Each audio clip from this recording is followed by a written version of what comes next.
भगवान राम का जन्म अयोध्या में त्रेता युग में हुआ था। भगवान राम विष्णु के 7वें अवतार माने जाते हैं। भगवान राम का जन्म सूर्य वंश में हुआ था। राम मंदिर उद्घाटन के मौके पर आइए जानते हैं भगवान श्रीराम की वंश परंपरा, ब्रह्मा जी से लेकर भगवान राम तक। ब्रह्मा जी से मरीचि हुए और मरीचि के पुत्र कश्यप हुए।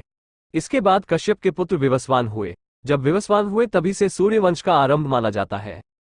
विवस्वान से पुत्र वैवस्वत मनु हुए। वैवस्वत मनु के 10 पुत्र हुए, जिनमें इक्ष्वाकु, कुशनाम, अरिष्ट, धृष्ट, नरिश्चिंत, करुष, महाबली, शर्याति, पृषद थे। भगवान राम का जन्म वैवस्वत मनु के दूसरे पुत्र इक्ष्वाकु के कुल में हुआ था।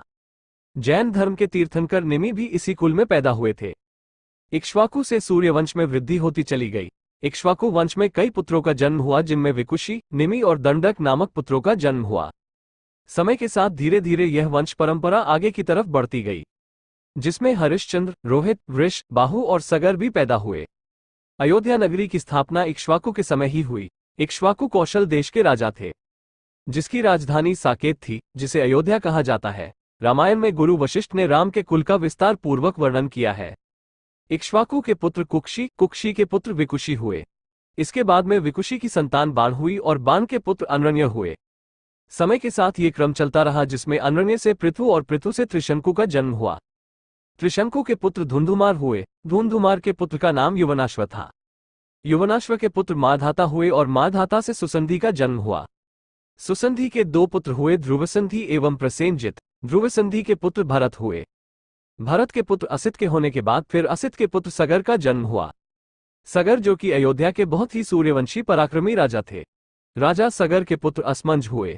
इसी तरह से असमंज के पुत्र अंशुमान हुए, फिर अंशुमान के पुत्र दिलीप हुए।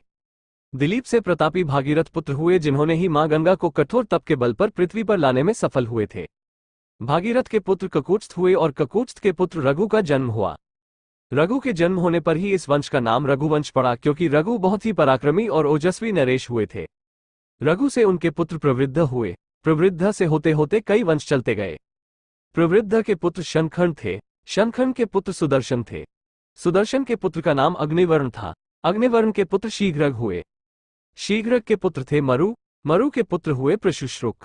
प्रशुश्रुक के पुत्र हुए अम्बरीश। अम्बरीश के पुत्र का नाम नहुष था।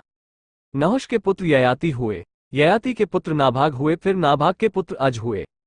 अज से पुत्र दशरथ हुए और दशरथ अयोध्या के राजा बने।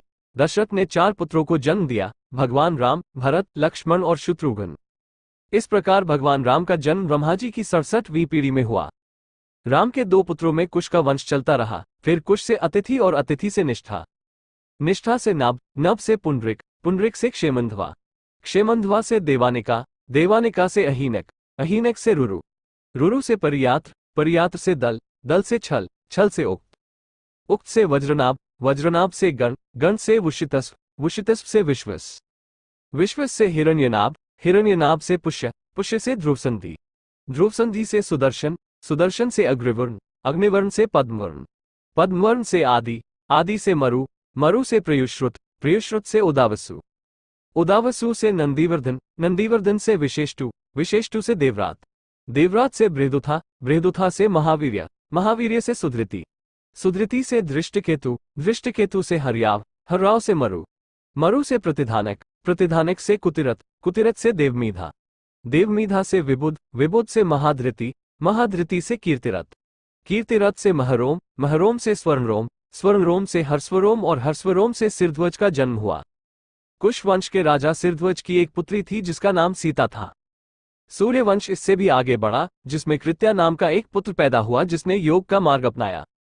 कुश वंश से ही कुशवाहा, मौर्य, शनि, शाक्य संप्रदाय स्थापित हुए हैं।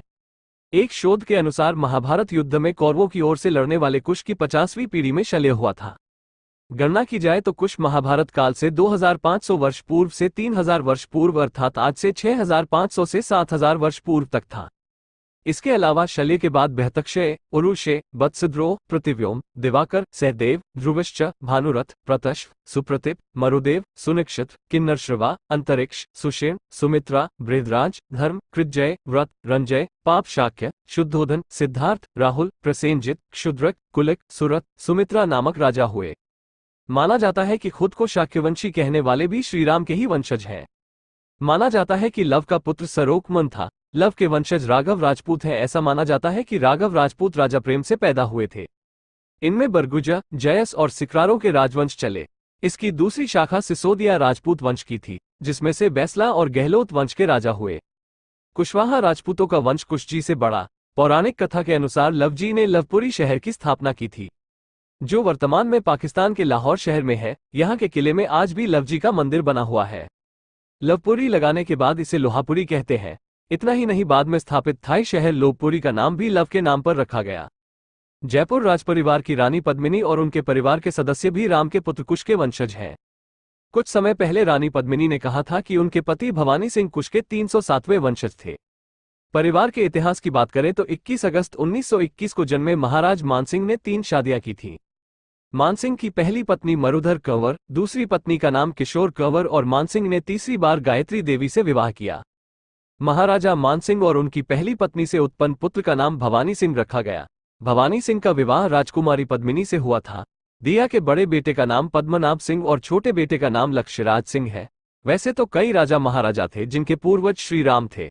राजस्थान में कुछ मुस्लिम समूह कुशवाहा वंश के हैं। मुगल काल में इन्हें अपना धर्म परिवर्तन करना पड़ा था, लेकिन आज भी ये सभी अपने आप को प्रभु श्री राम का वंशज मानते हैं।